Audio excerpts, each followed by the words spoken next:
பிரியமானவர்களே, ஆண்டவரும் அருமை இரட்சகருமா இருக்கிற இயேசு கிறிஸ்துவின் இனிய நாமத்தினாலே மற்றும் நல்ல காலை பொழுதிலே உங்களை சந்திப்பதிலே நான் அதிகமாய் மகிழ்ச்சி அடைகிறேன். இந்த நாள் முழுவதுமாக நீங்கள் செய்கிற எல்லா காரியத்திலேயும் கர்த்தருடைய கரம் உங்களோடு கூட இருந்து உங்களை நடத்துவதாக. 34ஆம் சங்கீதம் 9ஆம் வசனம் இப்படியாக சொல்லுகிறது, கர்த்தருடைய பரிசுத்தவான்களே அவருக்கு பயந்திருங்கள், அவருக்கு பயப்படுகிறவர்களுக்கு குறைவில்லை என்று சொல்லி நாம் வாசிக்கிறோம்.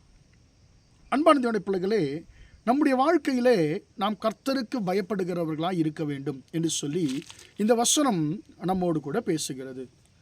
வசனம் என்ன சொல்லுது? கர்த்தருக்கு பயப்படுகிறவர்களுக்கு என்ன இல்லையா, குறைவில்லை என்று சொல்லி இந்த வார்த்தை நமக்கு சொல்லுகிறது. பரிசுத்த வேதாகமத்திலே கர்த்தருக்கு பயப்படுகிறவர்கள் சொல்லி பலரை குறித்து நாம் வாசிக்கிறோம். அன்பான தேவனுடைய பிள்ளைகளே, உதாரணமாக யோபை குறித்து நாம் வாசிக்கிறோம்.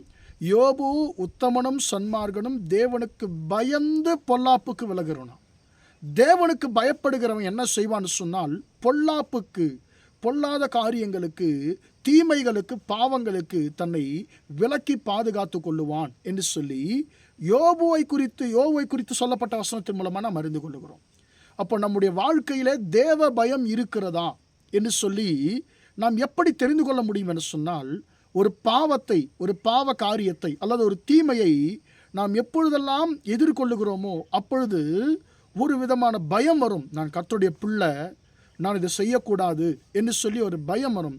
அந்த பயம் வந்து நாம் அந்த பொல்லாப்புக்கு, அந்த தீமையான காரியத்திற்கு நாம் ஆவோம் என்று சொன்னால் நிச்சயமாக நாம் உணர்ந்து கொள்ளலாம், எனக்குள்ளே கர்த்தருடைய பயம் இருக்கிறது, கர்த்தருக்கு பயப்படுகிற பயம் இருக்கிறதுன்னு சொல்லி. அன்பான தேவனுடைய பிள்ளைகளே, பார்த்து கொள்ளலாம் என்று சொல்லி நாம் எல்லாவற்றிலையும் செய்துவிட்டு அதன் பிறகு மன்னிப்பு கேட்குறோம். பார்த்தீங்களா, நிச்சயமாக நமக்குள்ளே என்ன இல்லைன்னு கேட்டிங்கன்னா தேவ பயம் இல்லை என்று சொல்லி நாம் அறிந்து கொள்ளலாம். அன்பான தேவனுடைய பிள்ளைகளே, ஒருவர் இப்படியாக சொன்னார், சந்தர்ப்பம் கிடைக்காத வரைக்கும் எல்லோருமே நல்லவர்கள் தான். ஒரு பாவம் செய்வதற்கு சந்தர்ப்பம் கிடைக்காத வரைக்கும் எல்லோருமே நல்லவர்கள் தான், எல்லோருமே பரிசுத்தவான்கள் தான். ஆனால் உண்மையாகவே அந்த மனுஷன் ஒருவன் பரிசுத்தவானா, ஒருவன் தேவனுக்கு பயப்படுகிறவனான்னு சொல்லி எப்பொழுது தெரிய வரும் என்று சொன்னால், ஒரு குறிப்பிட்ட ஒரு காரியத்தை, ஒரு தீமையை, ஒரு பாவத்தை அவன் எதிர்கொள்ள வேண்டிய சூழ்நிலை வரும்பொழுது அதிலே அந்த மனுஷன் நடந்து கொள்ளுகிற விதம் இருக்குது. பார்த்தீங்களா, அதுதான் ஒரு மனுஷன் கர்த்தருக்கு பயப்படுகிறவனா அல்லது பயப்படாதவனா என்பதை நமக்கு காண்பிக்கும். இதை நான் வாசித்த பொழுது எனக்கு ஞாபகம் வந்த ஒரு மனிதர் யோசேப்பு. ஆதியாகமம் புஸ்தகம் 39ஆம் அதிகாரத்தில் யோசேப்பு போத்திபாரின் வீட்டிலே இருக்கிறார். இப்போ யோசேப்பு பாவம் செய்யும்படியாக ஒரு வாய்ப்பு அவருக்கு வருகிறது. அன்பான அந்த இடத்துல அவரையும் இன்னொரு நபரையும் தவிர அந்த இடத்துல வேறு யாருமே கிடையாது. அந்த யோசேப்போடு கூட இருக்கக்கூடிய இன்னொரு நபர் அவரை பாவம் செய்ய அழைக்கிறார், பாவம் செய்ய தூண்டுகிறார். ஆனால் யோசேப்பு அந்த பாவத்திற்கு உடன்படவில்லை. அது என்ன பாவம் என்று சொல்லி நீங்கள் அந்த அதிகாரத்தை வாசிக்கும் பொழுது உங்களுக்கு தெரியும். அன்பான தேவனுடைய பிள்ளைகளே, வற்புறுத்தப்படுகிறார் யோசேப்பு, ஒரு தீமையை செய்ய வற்புறுத்தப்படுகிறார். ஆனால் யோசேப்பு ஒரு காரியத்தை சொல்லுகிறார், நான் இந்த பொல்லாங்குக்கு உடன்பட்டு தேவனுக்கு விரோதமான இத்தனை பெரிய பாவத்தை நான் எப்படி செய்வது, நான் எப்படி செய்ய முடியும், என் தேவனுக்கு விரோதமான பாவத்தை நான் செய்வது எப்படி என்று சொல்லி யோசேப்பு கேட்கிறதை நாம் பார்க்கிறோம். அந்த இடத்துல யாருமே கிடையாது. ஆனால் யோசேப்புக்குள்ளே ஒரு உணர்வு இருந்தது, எனக்குள்ளே கர்த்தர் இருக்கிறார், என்னை கர்த்தர் பரலோகத்திலிருந்து பார்த்து கொண்டிருக்கிறார், அவருக்கு அருவருப்பான காரியங்கள் எதையும் நான் செய்ய மாட்டேன், நான் கர்த்தருக்கு பயப்படுவேன் என்பதை யோசேப்பு அந்த இடத்தில் நிரூபித்தார். பாவம் செய்ய அன்பான தேவனுடைய பிள்ளைகள் சந்தர்ப்பங்கள் வரும் பொழுது, பாவம் செய்ய பிறர் நம்மை தூண்டும் பொழுது நாம் எப்படியாய் செயல்படுகிறோம்? அந்த இடத்திலே நாம் இருக்கிறோமா அல்லது அந்த இடத்தை விட்டு நாம் ஓடுகிறோமா? யோசேப்பு பாவத்தை விட்டு ஓடினார். அதன் மூலமாக அவருக்கு கிடைத்தது பரிசு என்னன்னு கேட்டால், நிந்தையும் அவமானமும் சிறைச்சாலையும் தான் அவருக்கு கிடைத்தது. மனுஷர்கள் அவருக்கு பரிசுத்தத்திற்கு, உண்மைக்கு கொடுத்த பரிசு என்னன்னு கேட்டீங்கன்னு சொன்னால் சிறைச்சாலையும் பழியும் தான். ஆனால் கர்த்தருக்கு தெரியும் அல்லவா யோசேப்பு பாவம் செய்தாரா இல்லைன்னு சொல்லி. கர்த்தர் ஒரு பரிசை அவருக்கு வைத்திருந்தார். அது என்னன்னு கேட்டீங்கன்னு சொன்னால், சிறையிலிருந்து அவரை வெளியே கொண்டு வந்து சிங்காசனத்தில் அமர வைப்பது தான் கர்த்தர் யோசேப்புக்கு வைத்திருந்த பரிசு.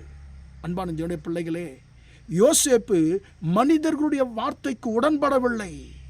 மனிதனுடைய வார்த்தைக்கு உடன்பட்டு, மனிதனுடைய வற்புறுத்தலுக்கு உடன்பட்டு தன்னை கரைப்படுத்தி கொண்டிருப்பார் என்று சொன்னால் அவர் சிங்காசனம் ஏறியிருக்க முடியாது. அன்பான தேவனுடைய பிள்ளைகளே, யோசேப்பு கர்த்தருக்கு பயந்ததினால, பாவத்திற்கு விலகி ஓடினதினால, தற்காலத்தில் அப்போதைக்கு அவர் சிறையில் அடைக்கப்பட்டாலும் கர்த்தர் அதை விரைவாக மாற்றி போட்டார். 2 வருஷங்களிலே கர்த்தர் மாற்றி போட்டார். சிறையிலிருந்து வெளியே கொண்டு வந்து கர்த்தர் சிங்காசனத்திலே கர்த்தர் அவரை உயர்த்தினார். அதிபதியாய் கர்த்தர் உயர்த்தினார், எகிப்து தேசத்தின் அதிபதியாய். அன்பான தேவனுடைய பிள்ளைகளே, நம்முடைய வாழ்க்கையிலேயும் கூட நம் கர்த்தருக்கு எல்லா காரியத்திலேயும் பயப்படுகிறவர்களாய் இருப்போமாக. இன்னைக்கு நம்ம நினைத்து கொண்டிருக்கிறோம், நான் கர்த்தருக்கு பயப்படுகிறவன், நான் கர்த்தருக்கு பயப்படுகிறேன் சொல்லி. ஆனால் அநேக காரியத்திலே நாம் துணிகரமாய் தான் செயல்படுகிறோம். யோனாவை கர்த்தர் நினிவேக்கு போக சொன்னார், அவர் தர்சீசுக்கு போகிறார். அன்பான தேவனுடைய பிள்ளைகளே, அப்பொழுது அந்த இடத்துல பெரிய ஒரு புயல் காற்று வருது, நமக்கு தெரியும், அந்த காரியங்கள் தெரியும்.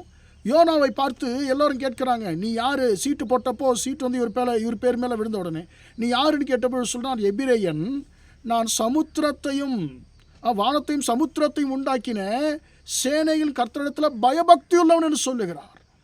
தன்னை எப்படி அறிமுகப்படுத்தி கொள்ளுகிறார்? நான் கர்த்தரிடத்தில் பயபக்தி உள்ளவன். ஆனால் பயபக்தி உள்ளவன் செய்கிற காரியம் அவர் செய்கிறார் கிடையாது.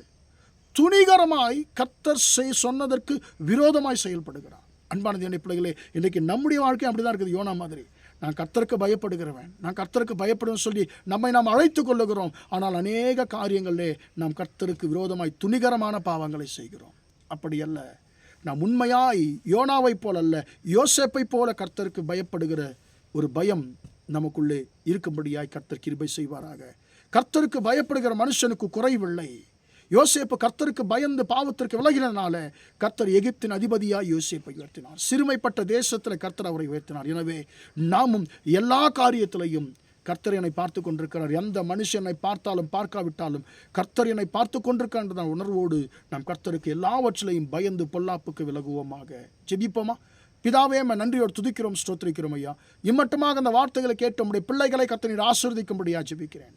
கர்த்தருடைய பரிசுத்தவான்களே, அவருக்கு பயந்திருங்கள், அவருக்கு பயப்படுகளுக்கு குறைவில்லை என்று சொல்லி ஆண்டவரே உம்முடைய வார்த்தை சொல்லுகிறது போல, ஆண்டவரே அப்பா ஸ்தோத்திரம், யோசேப்பை போல நாங்கள் ஆண்டவர் பாவத்தை விட்டு ஓடுகிறவர்களாய், உமக்கு பயந்து பாவத்தை விட்டு ஓடுகிறவர்களாக இருக்க உதவி செய்யுங்க தகப்பனே. நாங்கள் யோனாவை போல நாங்கள் கர்த்தருக்கு பயப்படுகிறோம்னு சொல்லிக்கொண்டு ஆண்டவரே உம்முடைய சமூகத்தில் நின்று ஆண்டவரே விலகி ஓடுகிறவர்களாக இராதபடிக்கு ஆண்டவரே அப்பா எங்களுக்கு உமக்கு பயப்படுகிற பயத்தை கர்த்தனை எங்களுக்கு தந்து நடத்தும். ஆண்டவரே, இந்த கிருபை இந்த வார்த்தைகளை கேட்டுக்கொண்டு ஒவ்வொருவருக்கும் கொடுப்பீராக. இந்த நாள் முழுவதுமாய் உம்முடைய பிள்ளைகள் செய்கிற எல்லா காரியத்திலையும் உம்முடைய கரம் கூட இருந்து நடத்தட்டும் என்று இயேசுவின் நாமத்தில் ஒப்புக் கொடுத்து ஜெபிக்கிறேன், ஜீவனுள்ள நல்ல பிதாவே. ஆமேன், ஆமேன். பிரியமானவர்களே, கர்த்தர் உங்களை ஆசீர்வதிப்பாராக. Praise the Lord, praise the Lord.